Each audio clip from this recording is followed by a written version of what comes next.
고질소 사용하시는 농가분들께는 특히 더 추천을 드릴 수 있는 부분이고요. 어떤 농비 절감 효과가 있다라고 한번 계산을 해볼 수 있겠습니다. 질소, 인산, 칼륨의 적절한 비율이 가장 중요하다, 이렇게 말씀드릴 수 있겠습니다. 이제 본격적인 논작기가 시작되기 전 한 2월 내지 3월쯤에 어떤 논관리 관련해서 말씀드릴 수 있는 부분이 있을 것 같아서요. 몇 개지만 말씀을 드리려고 합니다. 첫 번째로 2월 달쯤엔 규산질 비료 살포하기에 굉장히 좋은 시기입니다. 이제 규산질 비료 같은 경우에는 줄기를 좀 튼튼하게 하면서 도복을 억제해주고, 그 2025년도에 굉장히 좀 다발했던 씨무늬병 방제에도 어느 정도 효과가 있다고 볼 수 있습니다.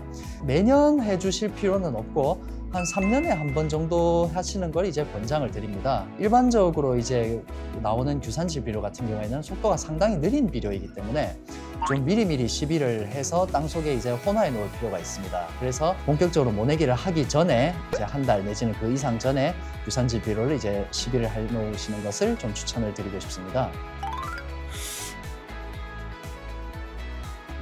최근 이제 고질소 비료 사용 농가가 굉장히 늘어나고 있습니다. 이제 어떤 노동력의 감소나 이제 사용량을 줄여줄 수 있는 이런 다양한 장점들로 인해서 이제 많이 채택이 되고 있는데, 하지만 이런 경우에는 벼에 대한 영양분 밸런스가 좀 많이 깨지기 때문에 수확량이 점차 나빠지고 지력도 나빠지는 이런 경향을 아마 농가에서도 많이 느끼고 계실 것 같습니다. 이런 경우에는 저희 이제 단한번 비료 같은 것을 사용을 하면은 좀 많이 개선이 될 수 있는 부분이지만, 어떤 현실적인 여건으로 단한번 비료를 사용하기 어렵다, 그렇다면은 2월 내지 한 3월, 4월쯤에 볏짚을 환원해 준다거나 혹은 용성인비를 사용해 준다거나 조비에 이제 바이오차 같은 제품들이 있습니다.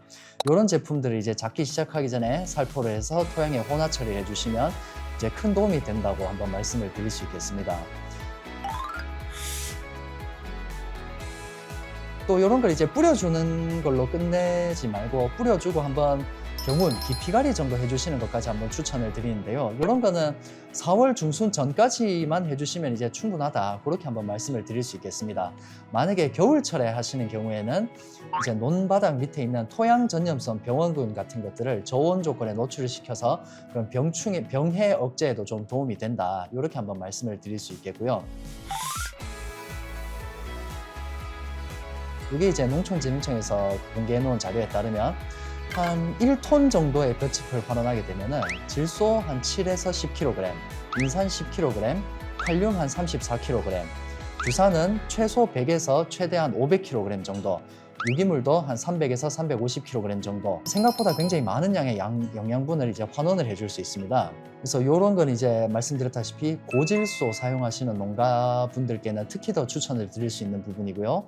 300평당 이제 볏짚 1톤을 환원했을 경우에는 최소한 10만 원에서 최대한 20만 원 정도의 어떤 농비 절감 효과가 있다라고 한번 계산을 해볼 수 있겠습니다. 네, 도움은 됩니다. 한마디로 말해서 질소와의 균형을 통해서 단백질 과잉을 좀 억제를 해줄 수 있다, 이렇게 좀 설명을 드릴 수 있겠고요. 특히 칼륨의 경우에는 훨씬 좀 더 중요도를 가지는데, 벼 같은 경우에는 주로 암모늄태 질소를 많이 흡수를 합니다. 암모늄태 질소는 플러스 이온을 가지고 있고 칼륨도 역시 플러스 이온을 가지고 있기 때문에 그 질소와 칼륨의 밸런스가 부족하게 되면은 질소질의 이제 과잉 흡수가 일어나게 되죠. 그래서 칼륨과의 밸런스가 맞춰지면은 질소 과잉을 억제해주는 효과가 있다, 이렇게 보시면 되겠습니다. 반은 맞고 반은 틀린 이야기입니다. 무슨 말이냐면, 탄수화물의 합성 자체는 늘어나는 것이 맞습니다만은 그 여분의 질소가 어디로 가느냐는 얘기죠.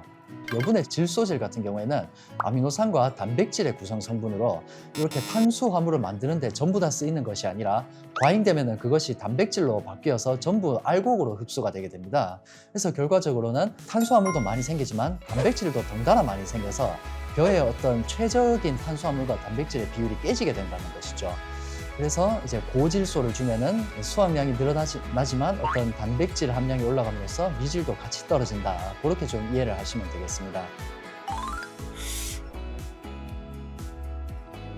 칼륨 같은 경우에는 그 자체로도 역할을 하지만 이제 다른 영양분들의 이동성에 크게 관여를 하게 됩니다. 이제 식물체 내에서 광합성에 의해 탄수화물이 합성이 되면은 그것들을 빨리빨리 이제 알곡 쪽으로 이동을 시켜줘야 됩니다. 하지만 칼륨과 질소의 밸런스가 깨져 있다면은 광합성을 해서 만들어는 놨는데 제때제때 이제 전분을 알곡으로 이동을 못 시켜주는 거지요.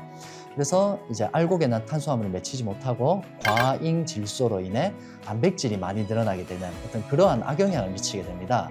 또한 인산의 경우에는 신초 생장에 크게 영향을 미치는, 다시 말해 생장점에 풍부하게 존재합니다. 그래서 벼의 성숙을 이제 인산이 도와줌으로 인해서 알이 고르게 익도록 역할을 해줍니다. 또한 인산이 부족하게 되면은 숙기가 늦어져서 질소의 어떤 생육 기간 동안 흡수량이 많아지게 됩니다. 그래서 이런 경우에는 아까 말씀드렸다시피 그 알곡 쪽으로 질소가 많이 이동하게 되어서 미질에 좀 좋지 않은 단백질이 계속해서 많이 형성이 되는 그런 악영향을 미치게 된다. 따라서 질소, 인산, 칼륨의 적절한 비율이 가장 중요하다. 이렇게 말씀드릴 수 있겠습니다.